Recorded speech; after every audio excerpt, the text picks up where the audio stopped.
Halos minsan, deep talks, di ba? Sabi ko sa kanya, sa tingin mo, in the long run, pag nagtagal pa tayo, hindi mo ako masasaktan. Sabi niya, hindi daw. May chance eh, kasi bigla mo ako madidibdiban. Yung pag-push niya sa akin na may pressure, pwede pa kasi yung igigilid ka lang eh, pinapaalis ka lang eh. Pero siya ito, hagis na kasama. Ang pagkakamali ko nga, na-tolerate ko nga siya na ganunin ako. Kaya siguro rin umabot sa point na kaya niya na ako saktan.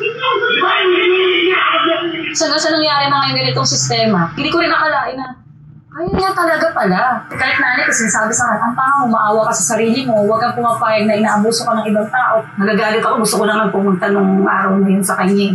Gusto ko talagang bigyan ng leksyon. Kasi syempre babae rin ako eh. Anak ko siya.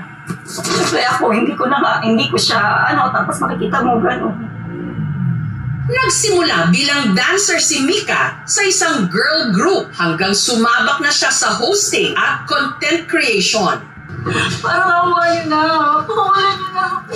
Ang lagi kong role, sexy. Mas naging wide nga lang ngayon kasi nga nauso na si sexy comedy skit.